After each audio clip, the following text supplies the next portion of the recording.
So what we're going to do now is go over the 5 points of your resume so that we can then construct our resume. Okay, now remember, when you email your resume to an employer, it first goes through a scanner.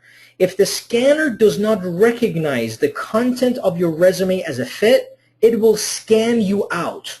You can be scanned out of a position for anywhere from 6 months to a year. Employers figure you're not going to develop any new skills within that period, so you get scanned out. Now, if you mass apply for positions, I've heard some people suggest that it's a numbers game. You should send your resume to as many employers as possible. It's a numbers game. It's not. If you mass apply and your resume has the wrong content, you'll get scanned out of all these jobs in your area that you could otherwise perhaps be a fit for. And applying later doesn't help because you're already scanned out. Some of these systems scan you out based on your email. Any future resumes will go directly to their bulk, sometimes based on information you have in your resume. So when we send our resume to an employer, we want to make sure the content is structured in a way that gets us past the scanner. When it gets to the screener, is a person who screens the resume within 7 seconds, we want that person to see words on the resume that raises their curiosity in an interesting way for our resume, so that then they forward it to the reader. Sometimes the reader and the screener are the same, sometimes they're different. The reader, when he or she reads the resume, we want that hiring manager to be highly interested, highly curious about wanting to meet with us, and that leads to the interview. So there are 5 areas on the resume that the screener and the reader, in many cases, look for very quickly to identify you as a match. The top of the resume is where your path goes.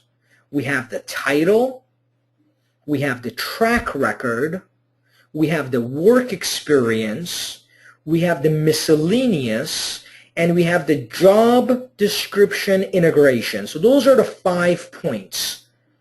Okay, so the path is at the very top, and then the 5 points are title, track record, work experience, miscellaneous, which is the bottom of your resume, and job description integration. So what we're going to do now, we're going to go over those 5 points. If you think about old resume methods and ideas, then you will be overwhelmed with whys and what ifs during this section. Okay, so this is the part where, like in the Men in Black movie, I'm going to take a wand, like a little light stick, and gently hit you on the head with it and have you blank your mind, blank your thoughts about anything you know about resume construction. If you keep old ideas in your head as we proceed, you're going to have a lot of whys and what ifs. Why are we not putting a sequence? What if I take this out, or what if I take that out? You just have to take what is shared with you from this point forward at face value and do what's shared with you. I've had applicants in the past who, very small percentage fortunately, but nonetheless a small percentage, who go through this section and then continue using their old resume even though it doesn't produce a response for them, and they wonder why. So I would suggest that you clear your mind from this point on. There's a question here. Larry asks, what is the percentage of companies using software to weed out applicants? Well, when an employer tells you to go on their website and apply for a job, they are using some sort of software. And the reason they use software is to manage applicants' incoming resumes and organize the submissions, right? And so 90%, 95%, I would say, smaller companies who say just go ahead and email us your resume may not be using some sort of software. But if they say apply online, in most instances they're using some sort of software. Tricia asks, if the job title is the same for several jobs, what do we put under the same job titles for different positions?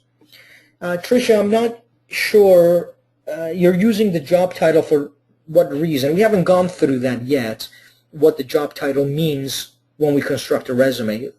Hold your question and please ask it again. Don't forget, okay? All right, so I'm going to have all of us take a break right now. It's 11:01. Before we go through those 5 points, we're going to come back and go over those 5 points.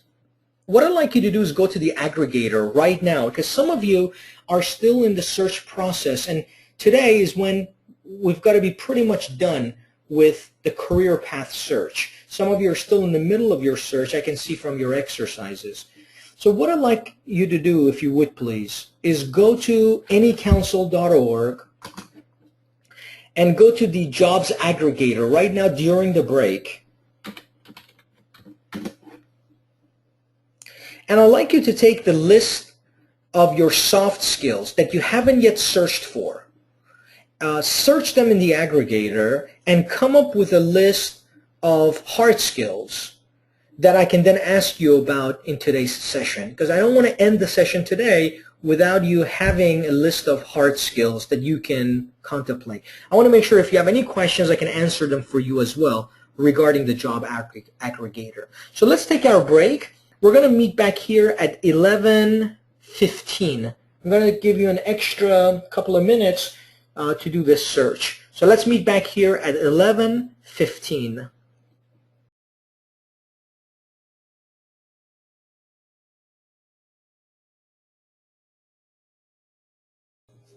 Okay, so rule number 1 when constructing our resume is to ensure job titles identify skills earned while employed, not what your previous employer chose to title you. Now, this is a really important step in the way you create your resume. So let me show you what this rule number 1 means on an actual resume. So I'm going to bring my scratch pad. You know, this is what I type over, and it's not an actual resume, but it has, you know, the components of our resume. So if you look on the very top, we have the path. This is the path that you all discovered when going on to the aggregator and searching job descriptions. By the way, before I proceed, is there any questions about how to conduct the searches on the aggregator to arrive at your paths and complete your master's list? Your master's list is where all of your paths reside. Remember your hard skills and the 3 pieces of information? The 3 pieces of information about your hard skills on your master's list, which are job quantity, your salary average for that path, and your viability. Was there any questions about how to create our master's list? I had you do some searches during a break to ensure if you have any questions, it joggles your memory and you ask now before we continue. So some of you are typing no. I know there are a few of you that haven't yet completed that, so you probably have some questions, but maybe we can ask those questions at the next session, or if you're a member, you can then schedule a time with me as your career coach online, and we can go through it step by step with you to help you identify your path. Okay, so I'm assuming that everybody has identified their path, and you have the path on the very top. In this case, this person's path was customer service management. Now, everything on my resume is going to be driven by this path. So the content is all going to be purely focused on this path. The other thing to keep in mind is that this is my general resume, right? So all the content that I have on this resume are content that the job descriptions I read share in common. Remember when we read job descriptions, we were looking for 2 things. All those things that they share in common, we highlighted them in yellow on our job descriptions, the ones we saved. And then everything that was different, we highlighted in red. So those red highlighted differences are not going to be on your master's list. In addition to that, any specifics in your background when dealing with customer service management is not going to be on your base either. So for instance, if you were an experienced customer service supervisor with a proven track record in healthcare offices, this healthcare offices cannot be on your base because it's too specific. You want the content to all be general, okay? So now that we have the path identified, we want to go to rule number 1, which is title. The title must identify skills earned while employed, not what your previous employer chose to title you. Okay, so let's go back here and look at the title. The title from my last company, let's say, was loan originator. Now this title only defines what a previous employer chose to title me. It does not describe skills earned as it relates to my path. Now, I'm going to give you a scenario. Let's pretend for a moment that I was a loan originator for a small family-owned mortgage company. And because it was a small mortgage company, the office was also under my supervision. So I ran the office for them. I was a loan originator, but I managed other people they hired. I did some accounting. I managed their books. I had to call some vendors. And so now let's talk about all the functions. And this is the word you're going to hear a lot. I'm going to ask you later after you graduate, when you and I meet, if I say, hey, what were your functions about this particular position? This is what we're talking about. So functions as a loan originator could be sales, right? Because a loan originator has to know how to sell. Can you think of a successful loan originator who doesn't know how to sell? Right? So maybe, right, depends on your function. Maybe your function did not involve sales. But in this particular instance, we're going to pretend that since this was a family-owned mortgage company, you had to call people, you had to sell them on certain aspects of their loan to get them to close the loan so that your company can earn money and you can get your commission. Now, there was also customer service. So as a loan originator, you called people. Other loan originators whom you managed had issues with their loans, so you had to do conflict resolution, you had to deal with customers. And if you had a lot of customers with problems, they wouldn't buy loans from you. So you were very good at resolving those issues and training other loan originators. Even though your title was loan originator, your function involved management of other people. So not only did you do customer service, but you also did customer service management because you engaged in conflict resolution, training people, motivating other loan originators. You ran the office. So you had these functions that are the same as the job descriptions you read pertaining to customer service management. So you put your function about those skills here. So my functions were sales, customer service management, office management. What are some of the other functions as a loan originator you think I had? Let me see if you can think of some other functions that I may have had as a loan originator for this office, for this mortgage company. Yeah, negotiations is really not a function. It's a soft skill that I may have, but I'm thinking about hard skills that I've acquired while working as a loan originator. Accounting, very good. Yep, accounting. How about bookkeeping? Because some companies hire just bookkeepers, right? Loan processing. Some companies hire loan processors, right?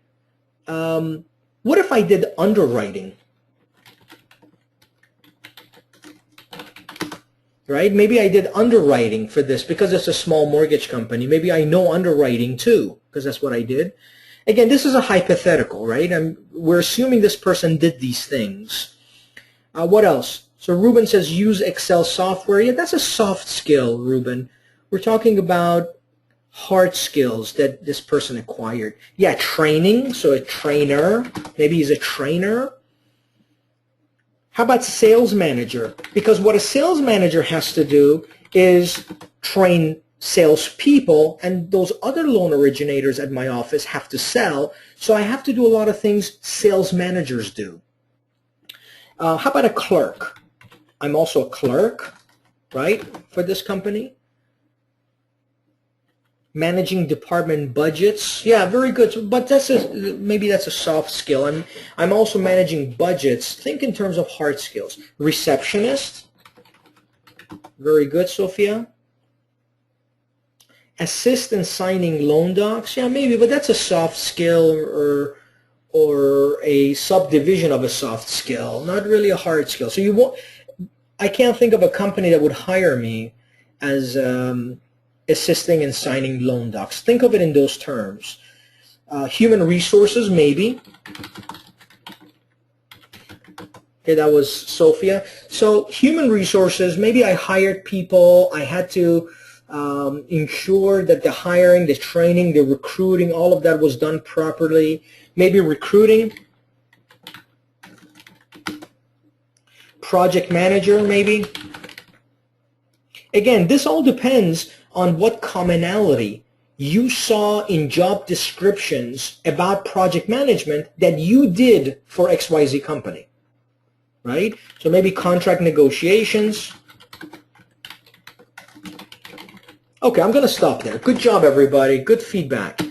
So now tell me, out of all of these functions, out of all these functions that we just came up with, which one fits most closely with my path?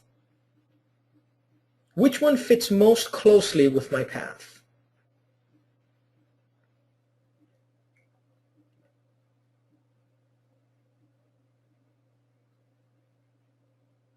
Yeah, Ruben writes customer service management. Very good. How about customer service? Does customer service fit my path? The answer is no.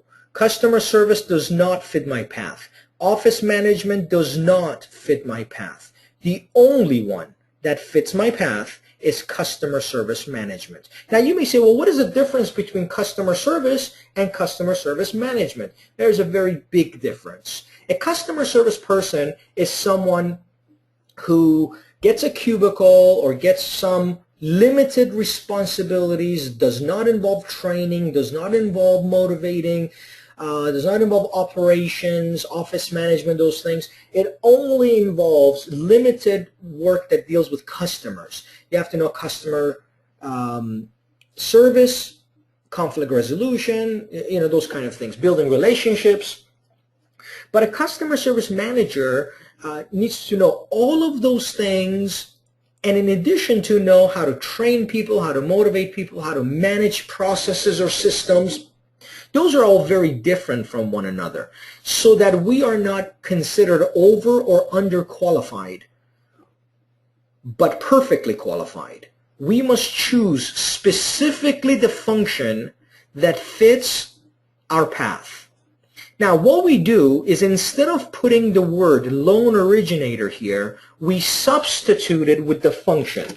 So I put customer service manager. Now listen very closely to what I'm telling you right now. I am not saying my title was customer service manager. If I was saying that, that would be following a traditional method of producing a resume. I'm creating what's called a skill doc.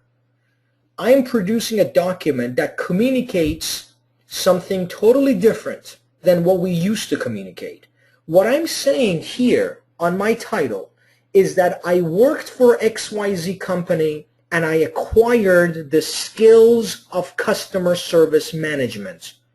Now, when the employer calls you to ask you about XYZ company, you're going to make this clear.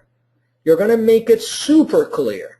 So what you're going to say is this. You're going to say, thank you for your interest in my background. I worked for XYZ company. My title was loan originator, but my function was customer service manager. And so that you can make an informed decision about my skills, not about my title, I've communicated on my resume specifically what skills I acquired at XYZ company as it pertains to your position.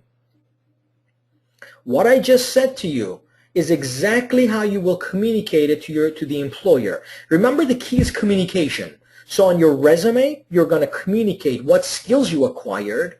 On the phone, you're going to communicate your intent as to what you're trying to tell them. You're going to communicate how different it is, your way, your manner in communicating your skills to help them make an informed decision.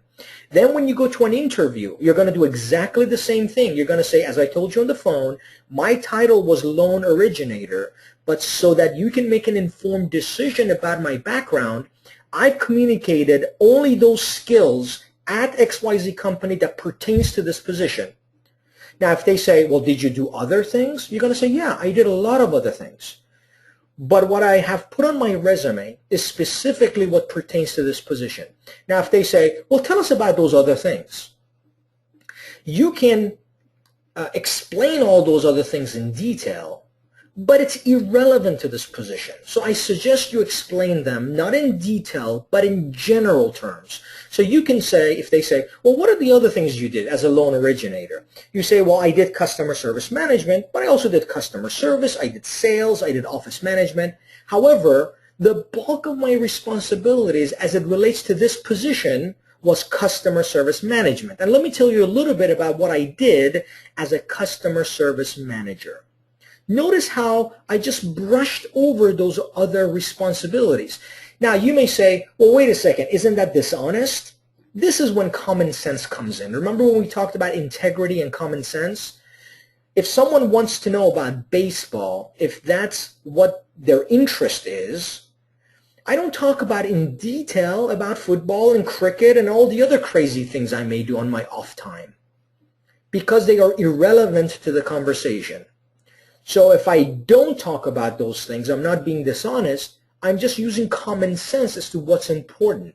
When President Obama was running for president in 2008, Senator McCain accused him of having less experience. Not accused him, but he said, you know, Senator Obama has less experience than I do.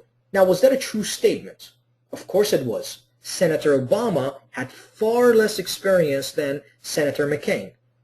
However, Obama didn't talk about that in town hall meetings. He didn't say, yep, Senator McCain is right. To be truthful, I have to be honest with you, I lack experience when compared to Senator McCain. He didn't talk about that. Instead, what he focused on was, I have better judgment. He said when it came to voting for the Iraq War, I showed better judgment, and I'm going to continue to use that judgment to be a better president. So was he lying when he didn't validate Senator McCain's claims?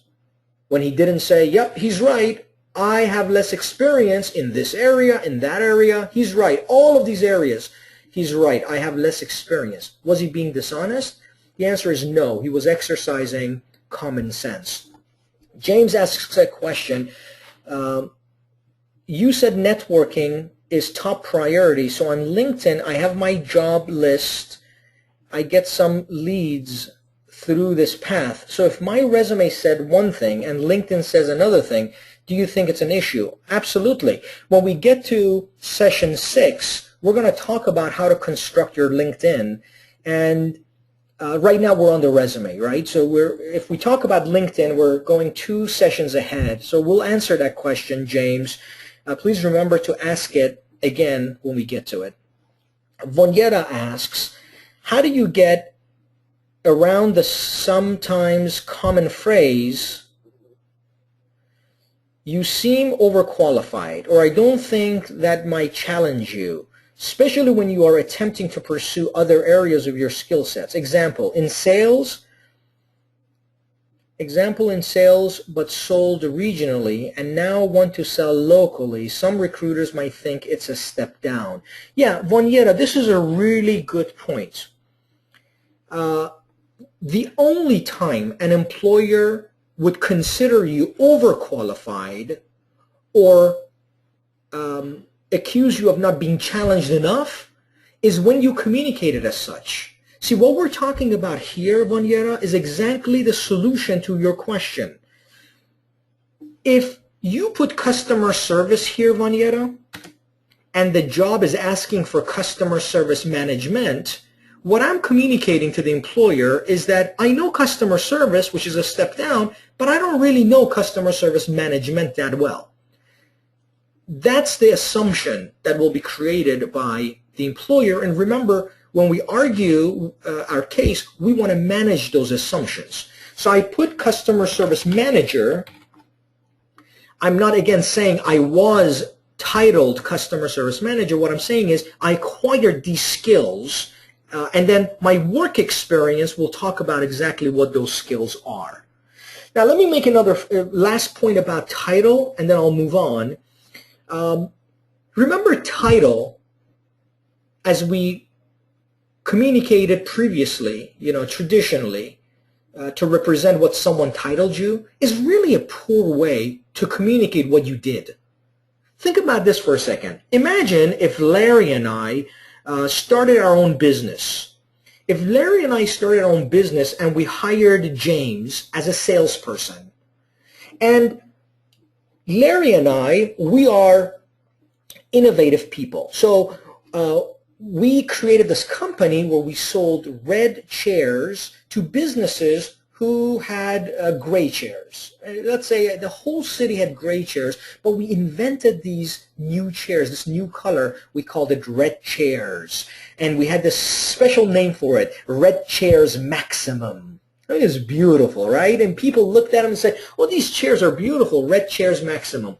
But we wanted to sell them in every store. So we hired James, but we didn't want his title to be what all the other titles are, salesperson. Oh, that's bland, that's boring. So Larry and I went to this local bar. We had a burger and something to drink, and we're talking about how to title James. And we thought, Larry, sales doesn't sound really interesting. Why don't we title him something like, Executive Coordinator, Executive Coordinator Plus. How does that sound to you? Executive Coordinator Plus. And Larry's like, no, I don't like plus. How about just Executive Coordinator? And I said, yeah, that sounds really good. Okay, so we're going to call our salesperson Executive Coordinator. So then we hired James, and we told James, your title is going to be Executive Coordinator. We made some business cards for him. And James is like, wait, but I'm going to be selling chairs. And we said, yeah, your function is going to be sales, but that's what we want to call you. And James is fine. You're going to pay me as long as you pay me. I don't care what you call me. So James goes out and sells these chairs. He's one of the most successful salespeople this country has ever seen. He is so effective. But after a while, an emergency comes up, and James has to leave the country. So he tells us, I have to leave the country, and we're like, no, you can't. We need to sell chairs. And he's like, I'm sorry, I need to leave. And we say, well, sorry, James, even though you're a great salesperson, we need to let you go. And we hire someone else, and we hire, let's say, Juanita, and we have her sell chairs for us. And she, too, is an executive coordinator. So every time Juanita goes to a store, they're like, aren't you a salesperson? She's like, yeah, but my title is executive coordinator, and they get a chuckle, and it's actually a good conversation opener, and that's the end of it. Now James, who was an executive coordinator with us, wants to create a resume to apply for a new job. Remember, he's a great salesperson. He's the best the country's ever seen. When he produces his resume, on the very top here, he puts salesperson. And here on the title, he puts executive coordinator. When he sends this resume to a new employer, the new employer is like, oh, great, we're looking for salespeople. Let's see here. I want to look at his most recent employer, executive coordinator. What are some assumptions that are created for an employer looking to hire salespeople when they see the word executive coordinator?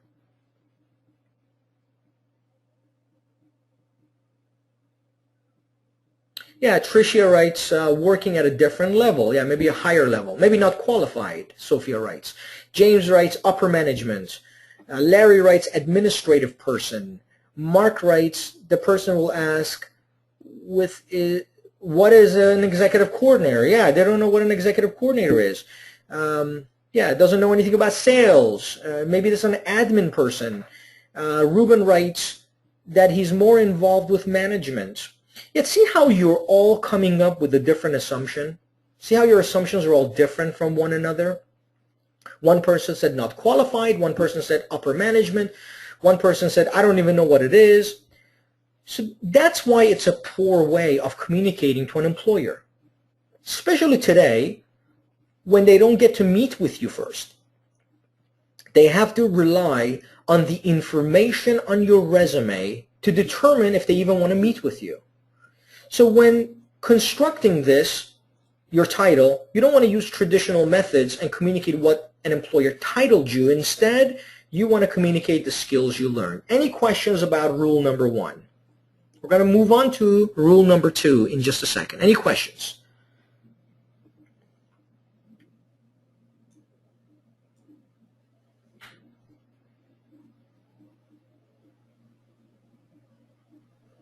Okay, very good. Seems like there's no questions. Let's move on to rule number 2. By the way, even if you don't have questions, still put no comment or no, because the system picks that up as you are engaged with the process, right? It's important to your ranking. So type something in there whenever there's a question. Okay, let's go to rule number 2. Rule number 2 is track record. Track record is where the dates show up on the resume, okay? Where the dates show up on the resume. So the dates on the resume show up here on the right. Now, before we move on, I just saw James type, it's still hard to swallow. Before I move on, I want to make sure there's no questions, question marks in anybody's head about this before we move on. Because if there is, then that question mark is going to follow us to the next rules. Help us understand, James, what part of it is hard to swallow so that I can help address it because some other people on the call may have the same concern or the same question mark, and this helps answer it for everyone. What part of it do you find as challenging to swallow? Tricia types, how does it reflect if one had 1 year job position as contracted position for a specific point of time? Tricia, do you mean how does it affect the title, or how does it affect whether that's going to even show up on your resume? James adds, it's okay, it's just different. I think it will take time to sync. Okay, great. I agree, it does, because it's new. Remember, we talked about that magical wand. If the information contradicts with something you have been doing in the past a certain way, then it is going to be initially hard to swallow. I understand that. Bianca asks, seems untruthful if I put something other than a title in place where title is expected. Okay, very good. So I like that question. Let's address Bianca's question. It seems untruthful if I put something other than title in place of where title is expected. Okay, so now let me ask you a question, Bianca. I want to start a dialogue with you about this. At what point was it that this expectation was created that what goes in this part of the resume has to be what an employer titled you? Because remember, Larry and I titled James as executive coordinator.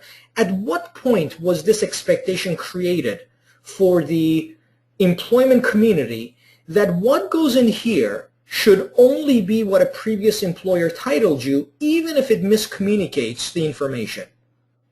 Was it like a convention that employers got together, and just like the Civil Rights Law of 1964, or just like any other law, a law was created that said, this is the expectation? So this question is geared towards Bianca. Bianca writes, it's right next to the company name. Yeah, if you can, so let me see if I can unmute Bianca so we can have a dialogue about this, because it's a really good question, Bianca, that comes up sometimes, the exact question that you ask. Bianca, can you hear me? Yes, I can hear you. Oh, great. Okay, so thank you for your question. It's a really good question. So I'm going to ask you a series of questions and help me understand, when was this expectation created that what goes in the title must be what some other employer titled you, even if it miscommunicates the message? Well, it's sort of like an address. You know, when you put down your, street number and your city, it's just a way of describing your past experience. So you were at a company, and in that company you had the title that the company gave you. I guess my question is more, I think I understand what you're trying to say, in that I want to communicate what I learned as skills at the company instead of what the company titled me. But it seems like it would have to, anytime that you talk with anyone from that organization or from the new organization that you're applying to, you always have to explain, I put this down and I put, these are the skills that I learned, but my title was. And it's the but my title was seems like I'm sort of backstepping. Let me ask you a question, Bianca. Your point is well taken. I go to UC Berkeley right now, and I'm in a pre-law program there. And in one of our classes, the instructor names everybody in the class. And we have the class drunk, we have the class dopehead, we have the troublemaker. Everyone has a title. I have a title too. Everyone has a title. So if I was applying for a position and they wanted to know what my classes were and what my title in class was, is it really important for me to, based on the argument you're making, to put in my title as the dopehead or as the drunk or as the troublemaker? Would that be relevant to what that company's looking for as it relates to the job they want done? Is that really relevant? So the title that someone gives you is really not important to what you're trying to communicate, right?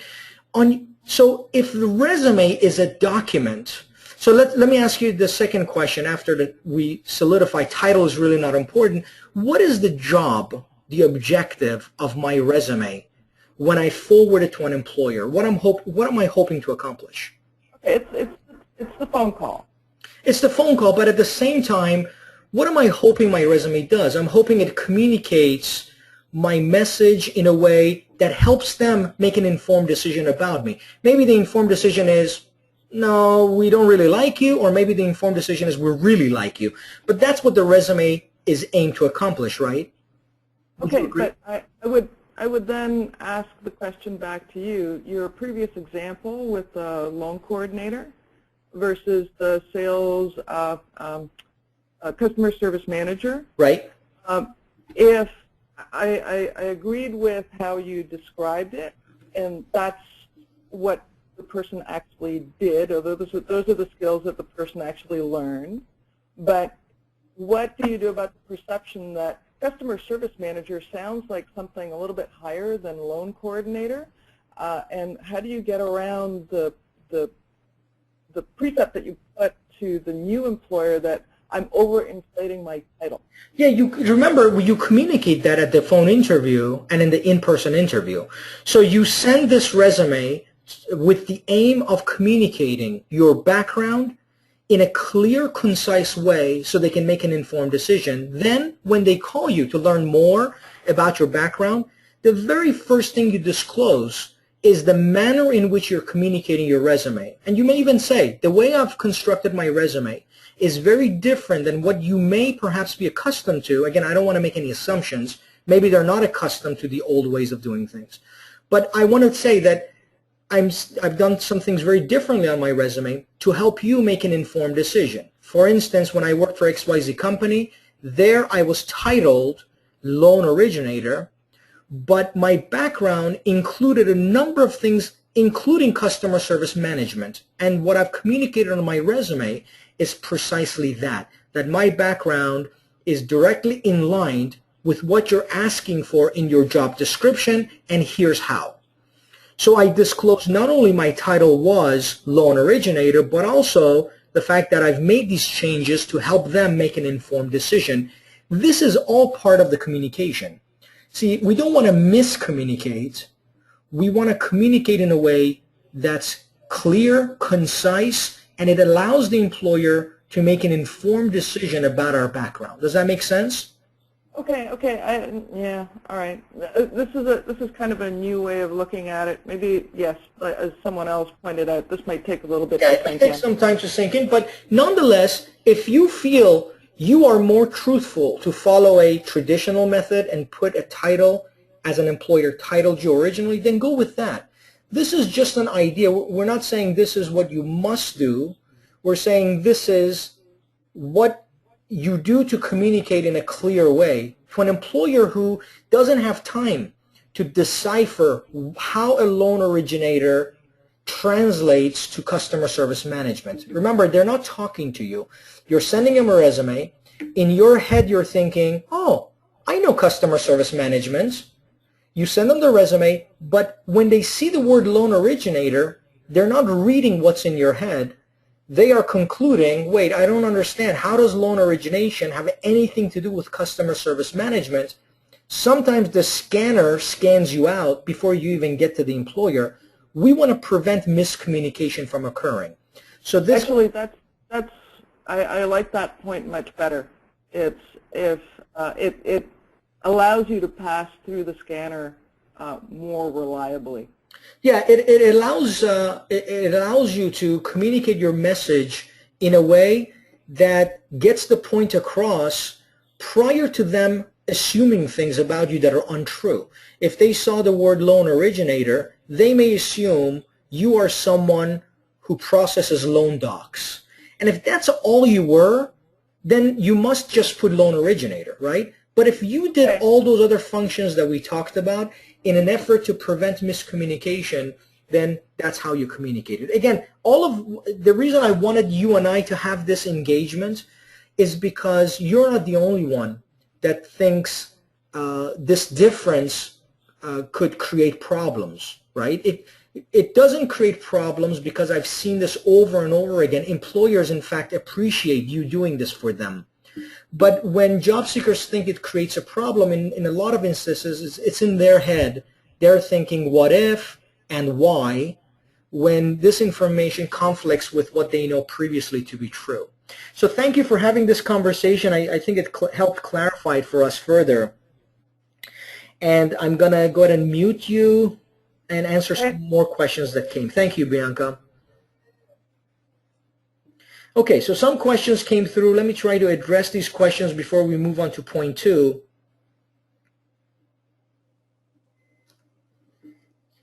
Waniera asks, no, wait, hold on. I got to go up higher.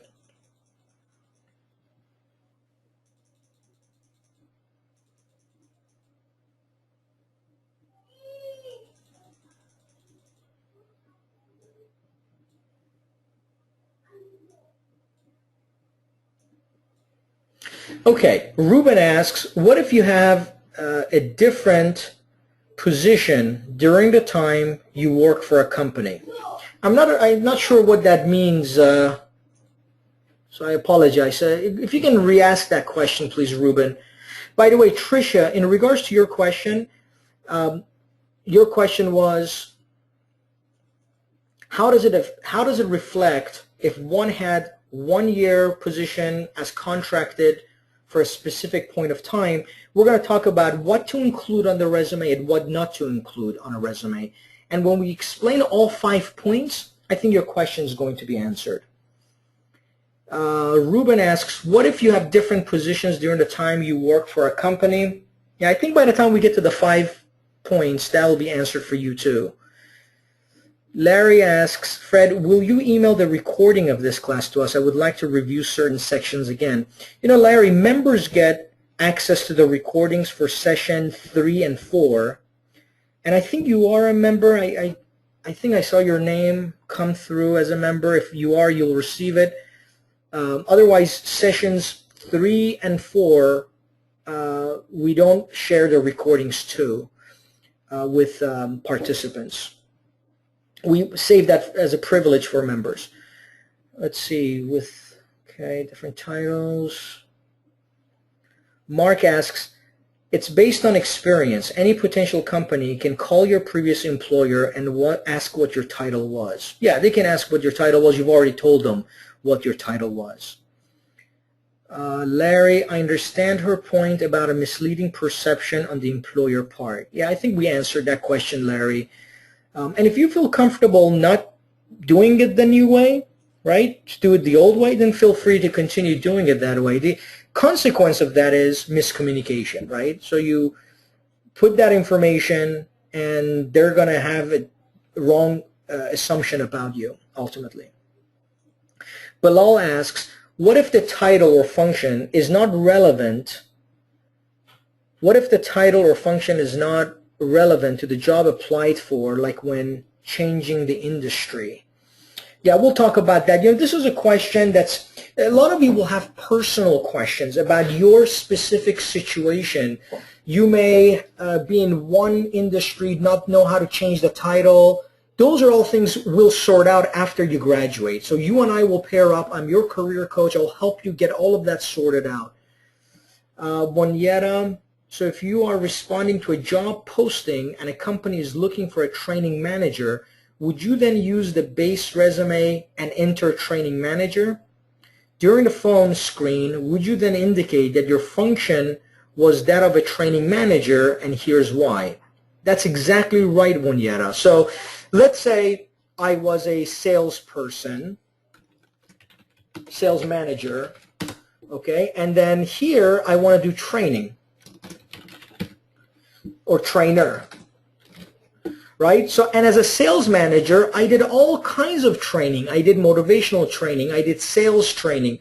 So here I would put trainer, not sales manager, because one of my functions was to train. Now, during the interview, I would tell the hiring manager, my title was a sales manager, but my function predominantly was training. And here's what I did. And you talk about training.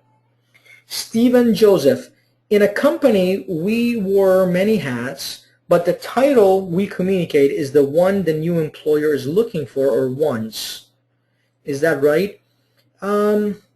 It's not what the employer wants. It is what your path reads. Whatever your path is, your title should be closest to that path, is what we're saying. So whatever your title is, if your title is something, right, you want to see what your functions were and choose the function that's most closely aligned with this path.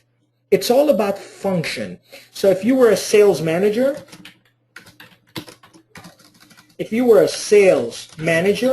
and your function was 10 different things, you want to see how that fits best to this, to your path. Let's see here. James asks, I had a job. I didn't know what the title was until I left the job. My boss gave me the title, just trying to help me in the future. Okay. So anything that's specific to each one of you as an individual, we'll sort out after you graduate. For now, just try to grasp the basic concept in a general way. Mark asks, but you haven't made that clear on the resume. Won't any potential employer feel deceived that you didn't bring that up in the initial step prior to the interview?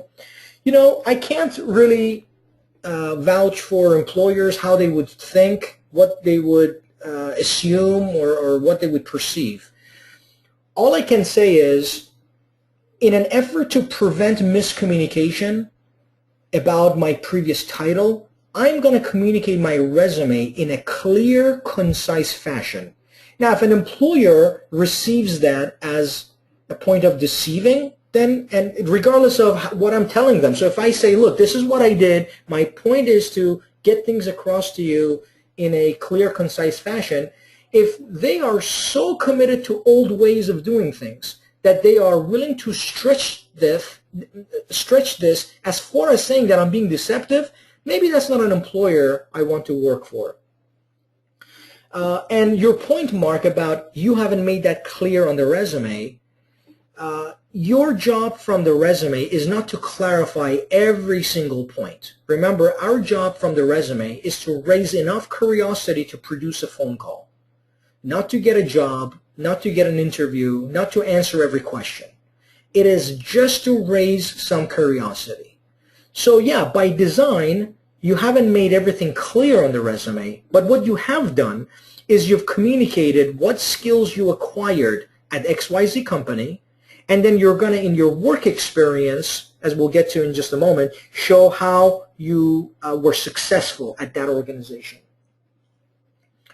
What potential employer feels, let's see, won't potential employers feel you've deceived them to get to the interview? Yeah, I don't know how an employer would feel. That's up to them how they feel. What I'm trying to do here is communicate in a concise way without ever jeopardizing my integrity. I am communicating in a clear, concise fashion to help them make an informed decision. What you'll find, Mark, is that employers appreciate this method. It's exactly the opposite of what job seekers think. Remember when we talked about diversity versus focus? Job seekers think, if I say I have all these different skills, like here, if I say I'm a salesperson, I know customer service, and I'm a trainer, then employers are really going to like this because they're going to think they're getting 3 for the price of 1. That's not how employers think, right? Employers don't think this is good. They think this is bad. They think if you know all these 3, then you do not know any of them well enough. They get plenty of resumes for sales and sales alone to not have to worry about someone who has diversified their skills. Focus is better, right? So see the difference between how job seekers think versus how employers think?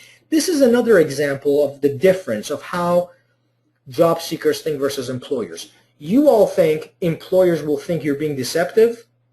Employers think appreciative for you clarifying things for them so that they don't have to decipher through the text or the content. Let's see. Waniera. Oh, okay, Mark, I just got your comment about, okay, you answered my question through the course of answering Bianca's question. All right. Waniera, does it work better with the hiring manager or the recruiter? Not sure, Waniera, about that. It really depends on the person.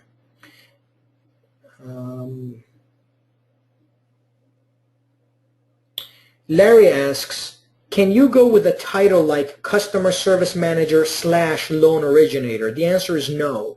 You don't want to, if you're going to put sales manager, then you add loan originator. That's just as confusing as it started out to be, right? You want to make sure you're not confusing the person reading this. Let's see here.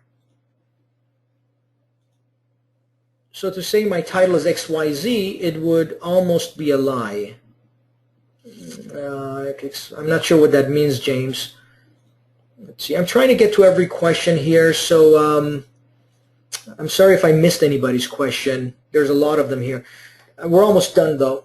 Let's see. Ruben, yes, I started as an operations supervisor. Then I changed to quality control manager, then quality assurance manager, all different positions and titles. Okay. Ruben, when you graduate, you and I can sort all of this out and get you the right titles for your resumes. Larry says, I'm sold. I will go with the new way. Okay. Well, you all have a choice, right? You can use the old way, the new way. That's going to be part of your constructing the strategy in which you're going to apply for employment. Larry, instead of using customer service manager, would customer service management suffice? Yeah, we'll get to that, Larry, difference between that when we get to the point number 2.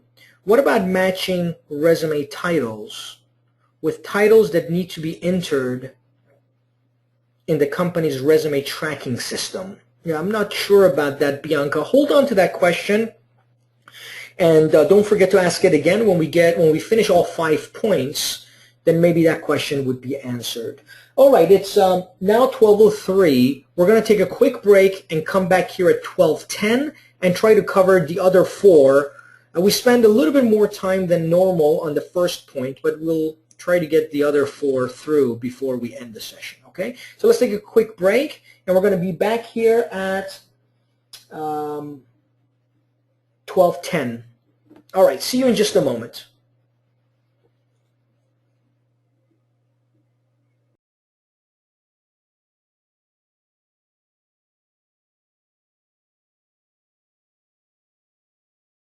Okay, we are back. Let's continue on with the rules. There's one question that came through. Let me just read it. It came from Wanyera. Okay, so thank you for your feedback, Wanyera. She asks, let's see, are we going to address keywords? What are they? And what is the secret? How many does one know if we had enough keywords on our resume? Yeah, you know, Wanyera, that's a good question. As long as you have relevancy on the content of your resume, then the keywords is automatically going to resolve itself. It's not about so much keywords. There was a time that it was, when 10 or 15 years ago, when these talent management softwares were becoming more popular, it was more about keywords, like they would count how many words you have on your resume and filter that into the algorithm of the programming of how these talent management softwares operated. But it's far more sophisticated today, and it's more about relevancy. How relevant is the content to in your resume to the content that their job description represents, and it's less about keywords. But we'll talk more about that as we continue. Okay, let's go to track record here. Track record is rule number 2. What we want to communicate on our resume, not so much length of time working for an employer. That's what we did traditionally. That no longer tells an employer anything. What we want to communicate is length of time acquiring skills. Again, we want to communicate length of time acquiring skills, not so much length of time working for an employer. Because after all, think about this. Does it really matter how long you worked for an employer if you're not really saying how your relative skills were strengthened during that time, right? So remember the functions we talked about. If we don't really tell the employer during the time we were working at a previous employer how much of the skills they're looking for, this new employer is looking for, was strengthened, was developed. If we don't really translate the amount of time to that, does it really matter how long we worked for an employer? So let's say I was a loan originator for 20 years. Does that really mean anything to an employer that's hiring customer service managers? The only thing that says to an employer hiring customer service managers is that you're a really good loan originator. Now maybe your responsibility with that company was predominantly customer service management, but that's not what we're saying here. Plus, the amount of time for one company, some organizations like to see length of time. Some organizations prefer that you move around, because one of the trends we see in the employment community, in the workplace, is that more and more companies are hiring for contractual jobs, for temp positions. And this is because, and part-time positions. This is because companies are becoming more like Lamborghinis and less like trains when they're trying to make a turn. You know, as globalization and technological advancements speed up, as things move more quickly, companies cannot afford to be like a train when it comes to changes within their organization. You know how a train, in order for it to turn, it takes a long time. When technology changes and systems and processes have to adapt, if the companies are structured like a train, it takes them a long time to make a change. But when there are like 100 Lamborghinis instead of a big train, they can turn on a dime very quickly. So what organizations do today is they bring someone in that has a particular skill, and when technologies change, when the need within that organization to adapt changes, they let that person go, and instead of training that person on the new technology, they bring a new person. The new person that already has that knowledge, right? So they're structured to bring in contractual people, to bring in part-time or temp individuals. So companies that are like that prefer that you are accustomed to that. They don't want to bring someone who's coming from a job where he or she was there for 20 years and is not open to that possibility. So the amount of time is not always something that best helps you in getting the employer to call you, right? So you want the employer to call you. We want the amount of time not to create the wrong assumption for the employer. So let's say that as with XYZ company you were a loan originator, but you put customer service manager. And the time at this company was from 2012 to 2013. Okay, so I was there for 1 year. And let's say employers I'm sending this resume to prefer longevity. I don't have any contractual based companies that hire for contractual or part-time or temp on a temp basis in my industry. Let's say in my industry, they all prefer long-term employment. So this is already not very good, right? Because I've only been at this company for 1 year. Now I'm going to come down to Jansen's Force, and let's say there I was a salesperson, and here I was a sales trainee. So I was first a sales trainee at Jansen's Force, and I was there from 2011 to 2012. Now at the same company, okay, I was there from 2010 to 2012, but 1 year here I was a salesperson, 1 year I was a sales trainee. Now here as a salesperson, I was engaged in customer service management as a function. This is because, let's say I was a sales trainer here.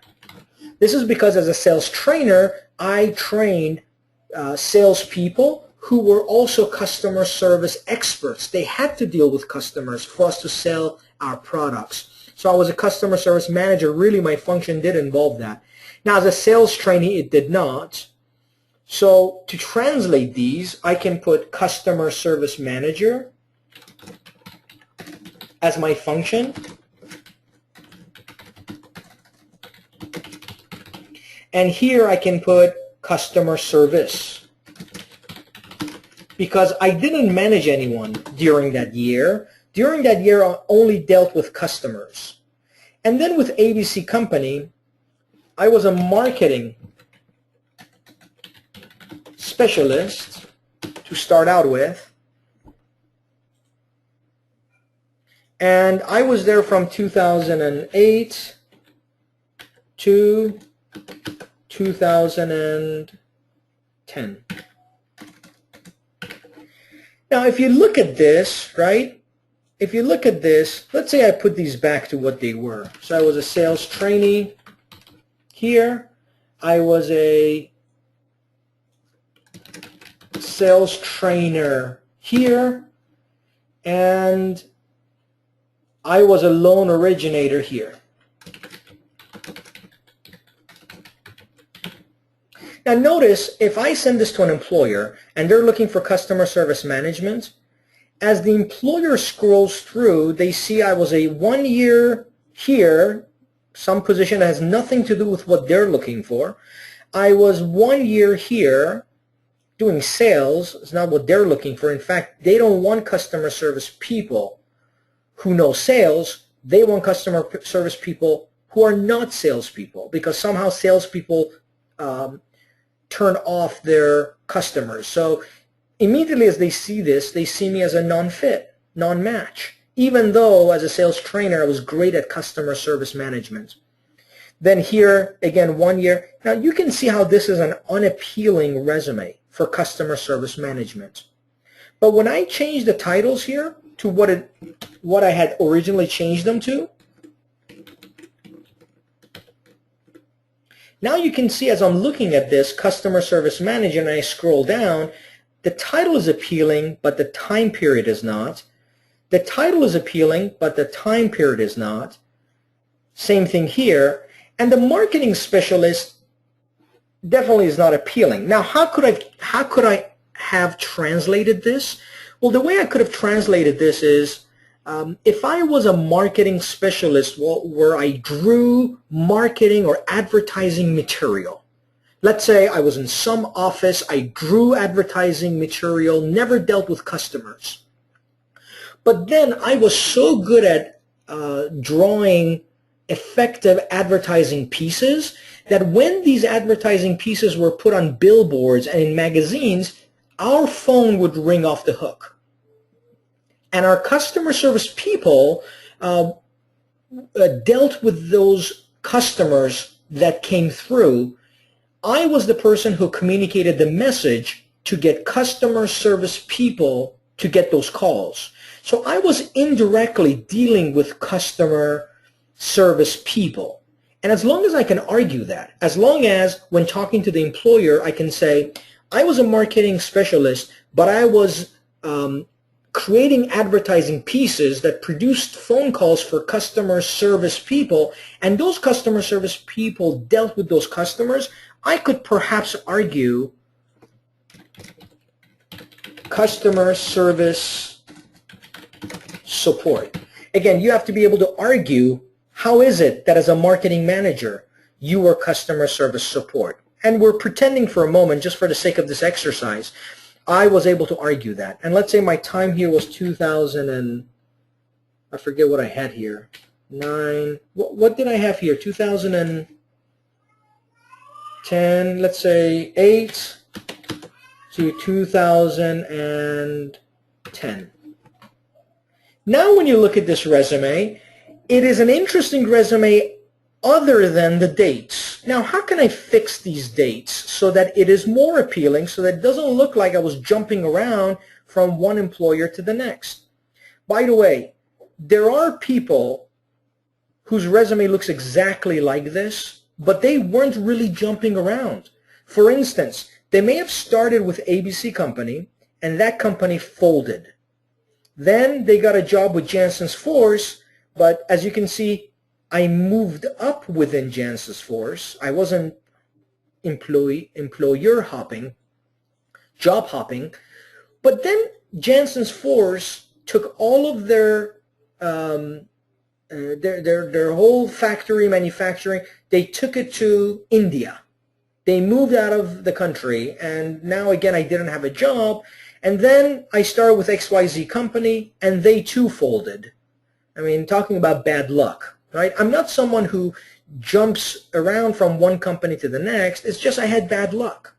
So I want to communicate not how long I worked for a company, but instead how long I've acquired the skills of customer service management and customer service. So if you look at this, I was a customer service manager for 1 year here, for 1 year here, that's 2 years, and 2 other years, let's see, 8, 9, 10, 11, 3 years I was in customer service. So what I can put here is, I can put customer service for 3 years. Pay attention to how we're doing this now. I'm going to answer the questions. I see some questions coming. 3 years. And I can add a representative to the end of these. I have a support here already. I'm going to make these a little bit larger on my resume. Maybe that's too large, but just so that you can see it, I'm going to keep it this way. Okay, and then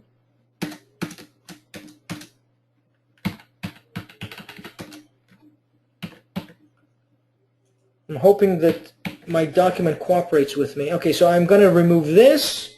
I'm going to remove this, right? So I was in customer service for 3 years, and I was in customer service management for 2 years.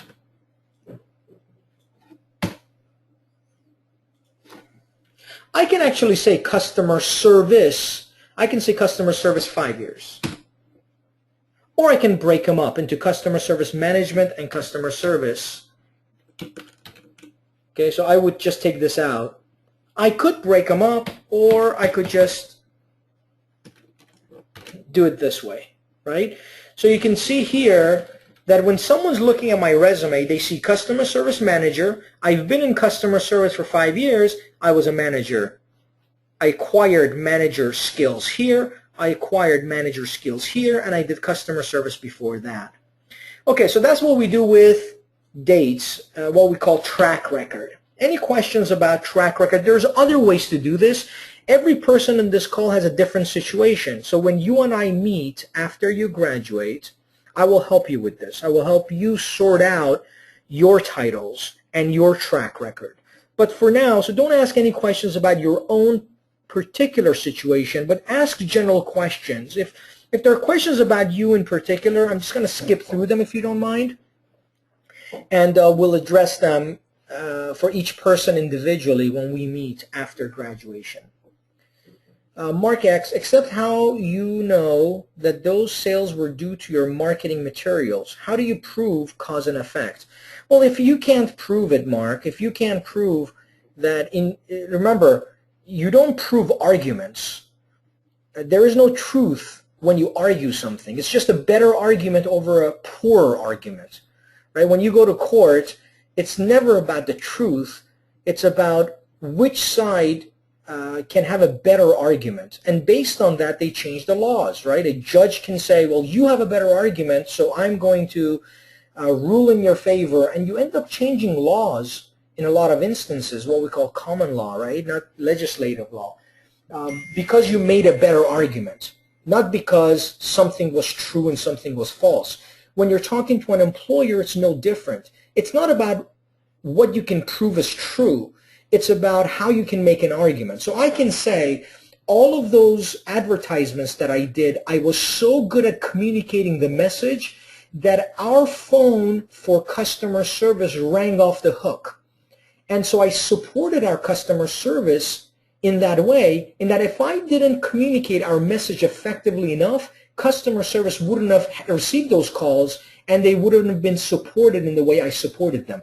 So what I wanted to show you on my resume, Mr. and Mrs. Employer, is that I supported customer service departments at our organization by communicating my message clearly.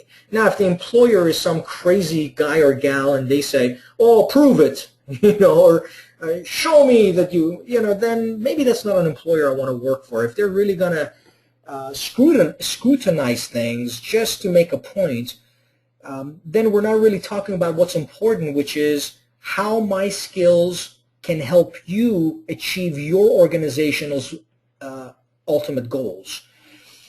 Let's see here. Robert asks, remove the dates and total the year's experience in the same jobs. Good job, Robert. Yeah, so you summarized what we just did.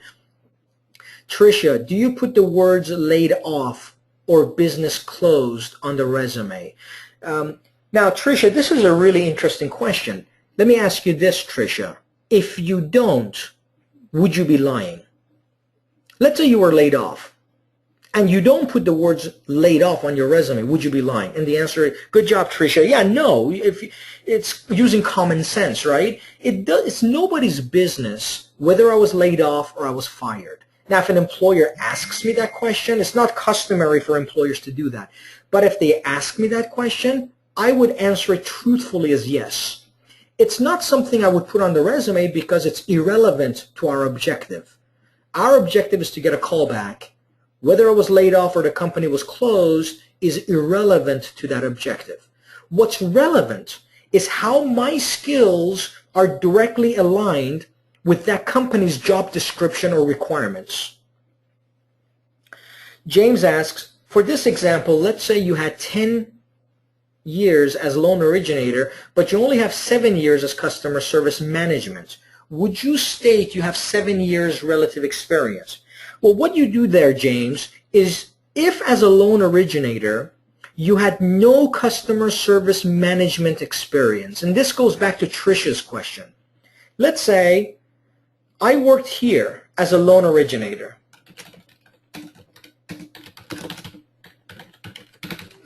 And I worked here from 2005 to 2012. Okay, and I'm going to get rid of this for a second. And before that, I worked here, Jansen's Force, from 2000 to 2005. Okay, and here I was a customer service manager, but here I was a loan originator, and I never did any customer service management. What I do is I take this company out altogether. I don't need that company because it has nothing to do with customer service management. And I take this date out, and I put customer service manager 5 years. Right? Now, because I didn't include that company, does that mean I was being untruthful? And the answer is no, because it's not anything that is relative to that position I'm applying to. I only communicate the information that's specifically related to what that company is looking for.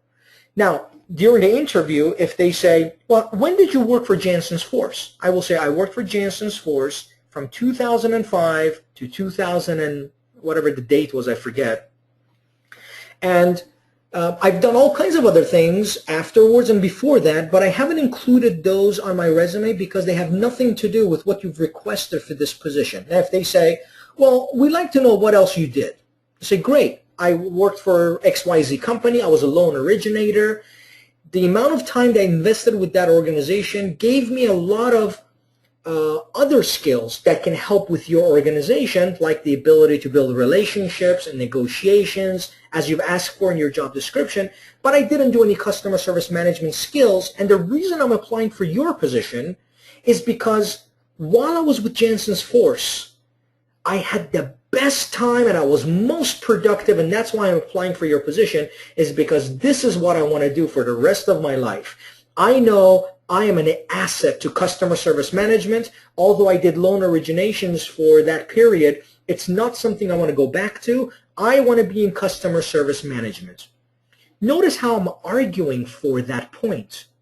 See, I'm not making it about what I did most recently. It doesn't matter what I did most recently. What matters is what my intent is. What do I believe? I believe as a customer service manager, I can be an asset to this organization. That's what I'm going to communicate.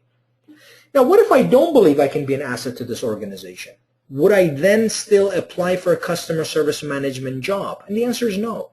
You have nothing to argue for. If I don't think I can be a great customer service manager, I'm not even going to apply for this. That's why we have those 3 top priorities. Remember, when you did your discovery, you want your priorities to be ones that are highly ranked on the number of jobs, on the salary requirements, and on your viability for this reason. Let's see, Trisha asks, do we put the years of education for each degree, for example? We'll get to the miscellaneous. Let's talk about that, Trisha. If you take out a company, do you include that company on the application? You know, it depends how the application is structured. Whatever you do, you're going to communicate what you've done, right? So you're going to communicate what your intent is, the reason in which you're communicating this information, so everything is transparent, right? But you're going to use your common sense. So transparency doesn't mean talking about everything that's irrelevant to the conversation, right? Like that baseball. It's not transparent to talk about football and all the other sports you like. Common sense says just talk about baseball. But you want to be transparent if they ask. If they say, well, have you done this or that? You say, then you include everything that answers their questions. Let's see, Tricia, when you do not put past jobs on the resume, is this a problem with HR department? The resume's objective, Tricia, is to include enough information for them to call you to inquire about more. When they inquire about more information by calling you, then you're going to talk about everything you need to talk about. That's not on the resume. You're not hiding anything, right? So when they call you, they're going to say, Tricia, you don't have any dates on Jansen's Force. When did you work there? You're going to say, I worked there from 2005 to 2007.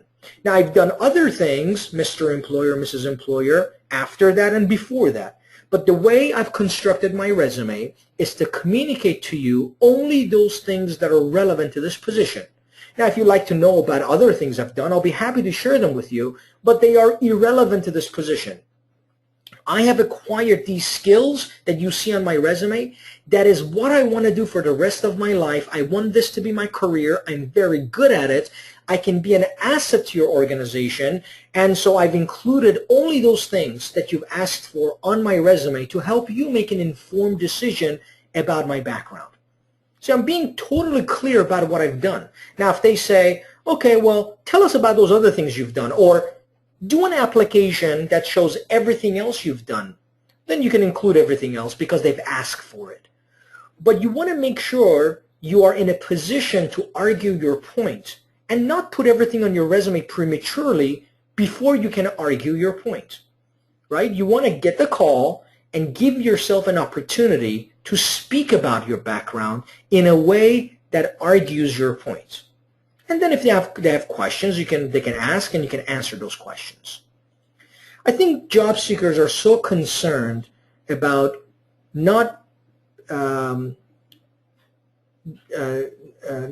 making an HR person or a hiring manager upset, or not being viewed as deceptive, or not, they're so concerned about that. It's almost like being debilitated. It's almost like having your hands and feet tied up. Don't worry about what a human resource person thinks. They can think whatever they like. All you know is what to be true. If I say to you right now, you are a thief, and you know you haven't stolen anything, would that worry you, what I said to you? If I say you're a thief, you know you haven't stolen anything, you just say, well, you're entitled to your opinion. All I know is I haven't stolen anything, right? So that's the truth. If someone says you're being deceptive, unless you're really being deceptive, then that's a different story. But if you're not being deceptive and you're communicating things in a clear, concise way, that's their opinion. They're entitled to it, right? And I've always had problems with people who assume things without having all the facts. I send a resume to someone and they assume something about me on the phone, but they're entitled to their opinion. But, their assumption is well taken, but I don't act upon those assumptions. I don't lose sleep over other people's assumptions because everyone's entitled to them. But it's not something I would address, is my point. I won't address it in a way where I would call them and try to address that issue because they're entitled, again, to their assumption. Alfred asks, you're correct. I'm always concerned about going to the next series of interviews. Very good. Excellent. Yeah, don't worry about what employers think, Alfred. When you go to an interview, if you believe that you will be an asset to their organization, that's all that matters. Communicate that, and if they end up assuming something totally different, then think about how you communicated your point. Maybe you didn't communicate it effectively enough to manage the assumptions. If despite that people assume things on their own, let's say you record yourself and you think, boy, I really communicated my information clearly enough, but nonetheless they still assume this wacky, this crazy thing about me, then you can't control what people think or how they think, right? We live in a world with people who have different opinions, different ideas about things, and that's okay. Those are their opinions and their ideas about things, and nonetheless, it shouldn't stop us from doing the right thing, which is constructing a resume that communicates information in a clear, concise way.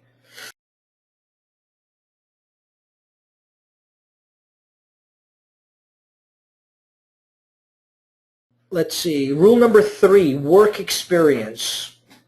When you write your work experience, focus your text around the title. Keep the text general and project quantifiable success. Work experience is the most important part of your resume. The most important.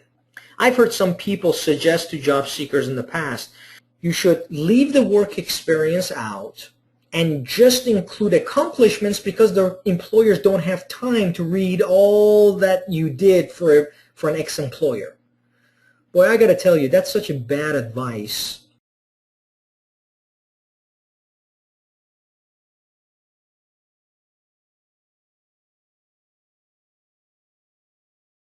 When you write your work experience, remember some important rules. The first one is it should be 2 lines. It should be a bullet with space with the next one, right? So it's kind of like you see here. And don't pay attention to the colors or the size of the text. This is not an actual resume. This is my scratch pad. So, but just look at, there's 2 lines. This one has 3 because it's larger. Again, pay no attention to the size or the color. And this is what, if you look at it, is the first line should be the responsibilities of that work experience. The second line should be your success. This is the format for your bullets. Okay, so the format should be half of it is your responsibility, the other half is the success, and the text should match your title. Remember, the title follows the path. So I have a path, I have a title, and then the work experience is closely aligned with the title. So they're all like a chain, right? Now, let's say I was a loan originator, and I write my bullet, and it reads like this. Charged with the responsibility to close loan docs, selling the highest number of mortgages company-wide, and achieving high accolades from management. Okay, just pretend for a moment that's what I did. That was my, it's not my function, it is something I wrote out about what I did. If you look at this rule, it says focus your text around the title and keep the text general. So in order for me to keep this text around the title or focused on the title, I'm going to first fix the title. So my function was customer service. Let's say it was customer service and up here was customer service. So my path is customer service. My function was customer service. I've never done any management, but as a loan originator, I dealt with a lot of customers. I'm going to translate this bullet now to something that is in line with my current title. Remember, this title communicates skills I gained at XYZ company. So what I'm going to do is charged with the responsibility to close loan docs. That was my responsibility. If I'm closing a lot of loan docs, do you think I'm answering and calling using the phone a lot? The answer is yeah. So I'm going to translate closing loan docs to responsible for answering large volumes of calls and involved with conflict resolution on a daily basis, achieving the highest marks in customer satisfaction. So notice, charged with the responsibility to close loan docs is translated to responsible for answering large volumes of calls. Selling the highest numbers of mortgages company-wide, I've translated to involved with conflict resolution. If I'm selling a lot of mortgages company-wide, problems arise, and I must be good at overcoming those problems. Otherwise, if I don't overcome those problems, I'm not going to sell a lot of loan docs. And achieving high accolades from management, achieving the highest mark in customer satisfaction. Now, notice this is the blueprint for my argument when I go to an interview. So what I'm going to say both on the phone and in person to the hiring manager is I'm going to say, I was a loan originator, and I'm going to take this, and it doesn't matter that I did this, so I'm going to gray that out. Pay no attention to that. Instead, what I'm going to say is, so I was a loan originator, but my responsibilities were predominantly customer service. I answered a lot of calls. I was involved with conflict resolution on a daily basis, and I achieved the highest marks in customer satisfaction company-wide.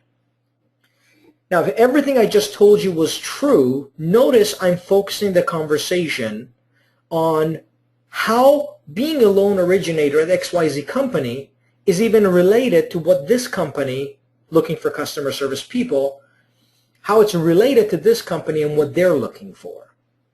So my bullet, the first half, first of all, I translated it, right? Now, the first half talks about responsibility. The second half, which is this right here, talks about some success. So you don't want to just talk about responsibilities without leaving out what that responsibility led to, how it made you successful for that organization. So that's it really about work experience. Now the rest of it is me helping you construct your work experience. It's really difficult for most applicants whose job is not to do this to do it on their own. I mean, I've seen this enough times to know that that's why we're set up in the way we are, to help every one of you when you graduate to construct the text for your resume. So let's see here. I have a couple of questions. Actually, just one. Tricia asked, how many bullets should you have, less or more than 10? Good question. 5. You should have about 5 bullets.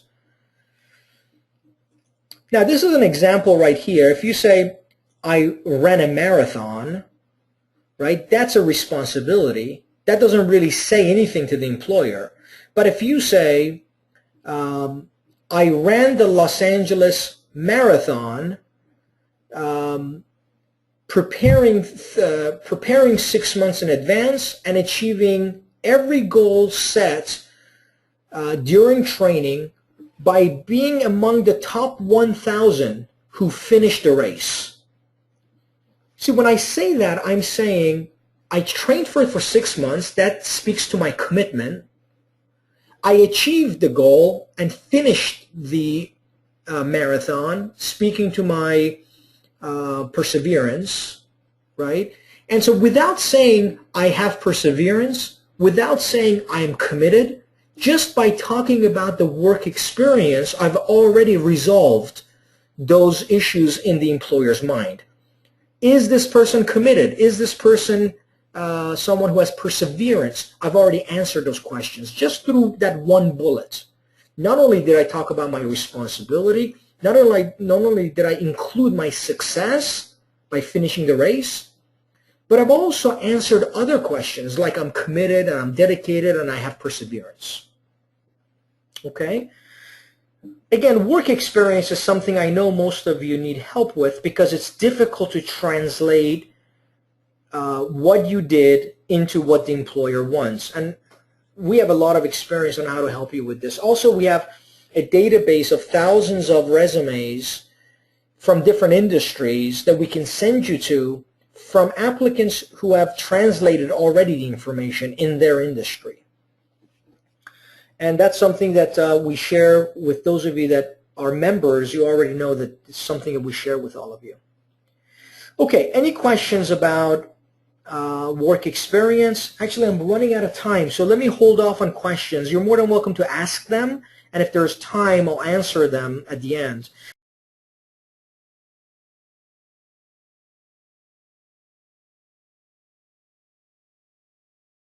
So rule number 4 is job description integration. Job description integration means after you have created your base resume, you're going to read the job description for a job you want to send this resume to, and you're going to integrate content from their job description into your resume, only if it applies to you. So for instance, experienced customer service supervisor with a proven track record in client relations. Let's say the company you're applying to, ABC company, wants someone in a call center environment, and you have experience in call centers, you put in call center. So you add that word from the job description, and this is called job description integration. My base resume didn't have this word in there, but now before I send it to ABC company, let's say this is ABC. This is for ABC. I'm not going to put this on the resume. I'm just putting this on there for you. On ABC company. Let's say this is for ABC company. Okay. I put call center for ABC company, but let's see XYZ company is looking for someone who does outside sales, and let's say I know outside sales. I'm going to put outside sales here for XYZ company. Now I'm going to save my resumes on my desktop. You can do it in a Google Doc so you have access to it from anywhere. And I put XYZ company resume in their folder on my desktop. And I put ABC company, which was call center, in their folder. So that when the company calls me and I'm interviewing with them, I pull up my resume and I know exactly what I put in that resume for that employer. In the resume that you keep, you can even highlight the words like I have here. So you know what were the job description integrated words that you put for that particular employer. Employers value this because you're digesting the information for them. They don't have to process the information. It's already done for them. You're saying, I know outside sales and I know customer service and everything you're asking for, those things I know, I've already included in the resume for you. Let's say they ask for data analysis, but you don't know data analysis, right? You take it out. You don't know data analysis. You put something else like teamwork. So all those things that you know, you integrate into the resume. So that's called job description integration.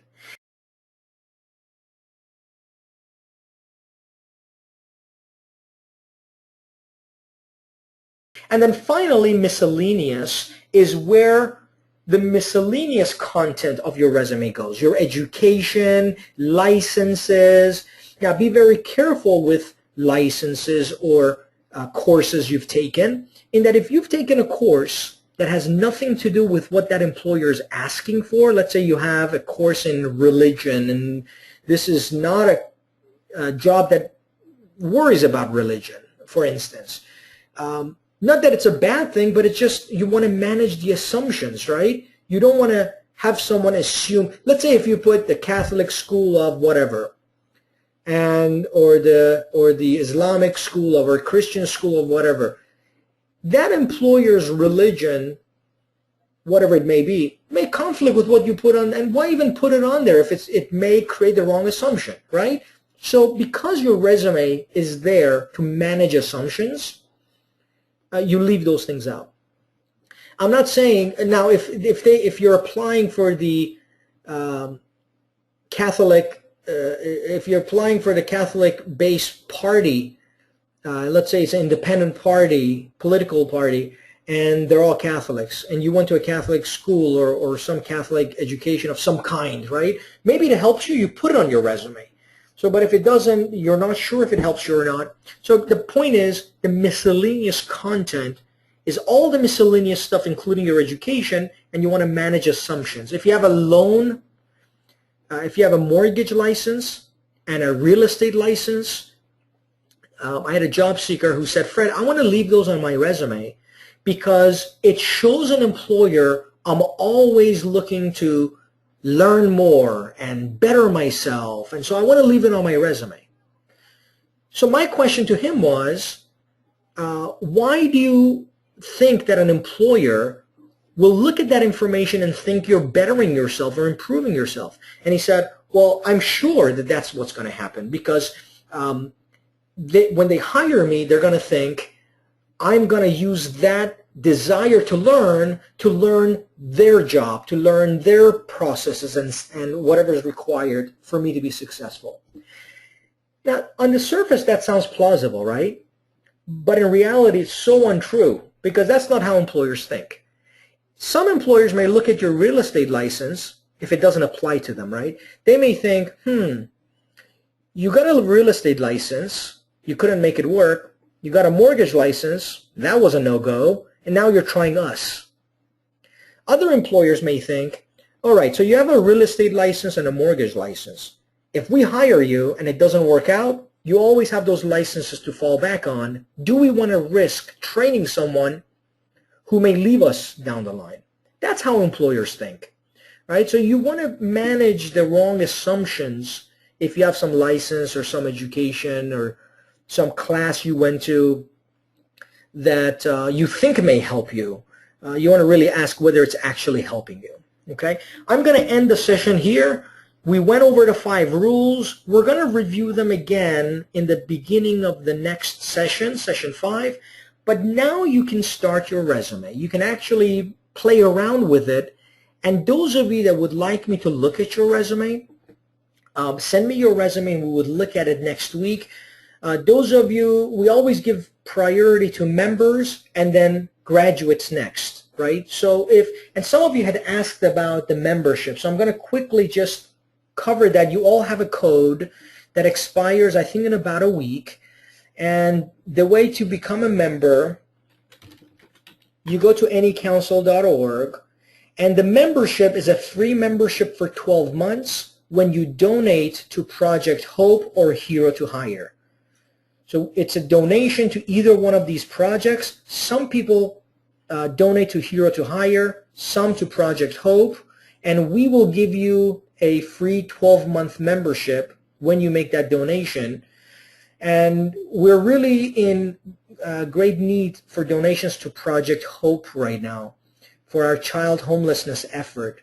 So if you would watch that video about Project Hope, and then all of you have a code right now, and let me just try to make sure it's still good, because I just want to make sure it hasn't expired yet. Yeah, it's still good. So for $57 and this fee here, which is the Eventbrite fee, you would get a 12-month membership with NEC. You can read more about the membership here, and then when you become a member, upon graduation, you go to this link right here, to members, and you meet with a career coach. You schedule a time. You and I, so once you schedule it, you and I will meet online. And just like we're talking now, I will look at your resume and we help fill in the content and the information on your resume.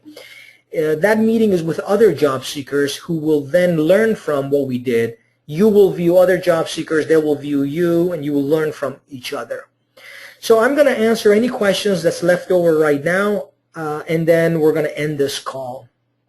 Tricia asks, if my job have been all the same but different companies, what do we do with the bullets? And that's a question, Tricia, that you and I can answer when we meet after the sessions. Stephen asks, some resume software does not register bullets and therefore overlooks anything after the bullets. Yeah, that's true. So when you apply online, if they say just cut and paste the text, then you want to make sure you're not cut and pasting bullets in there. Yeah, you want to have a text resume and you want to have a presentation resume. What we're doing here is we're just creating the presentation resume first, and then you can always extract the content from that. Bianca asks, could I get the argument video that you mentioned? Yeah, I'll be happy to send that to you, Bianca. Bilal asks, please send me the video about the art of presenting an argument. Okay, be happy to, Bilal. All right, so if there's no other questions, I'm going to end this call. This week, you can start on your resume. I'm going to send everybody their code so that if you want to donate to Project Hope, you get that membership for 12 months before the code expires. And then next week on Saturday, we're going to do session 5. And session 5 is when I look at your resumes and help you, those of you that we select. So you send me your resume, give me permission, 1 or 2 of you. We're going to look at your resume and help you construct your path and your title and your work experience to the best of our ability with the time that we have. And then we're going to do also phone interviews next week. Okay? All right. So if there is no other questions, Mark, I did get your request for the arguments video. I'll be happy to send that to you. And then I want to thank you all for your participation. It's a pleasure to have you all, and I look forward to seeing you next week at this time. I think I said Saturday earlier.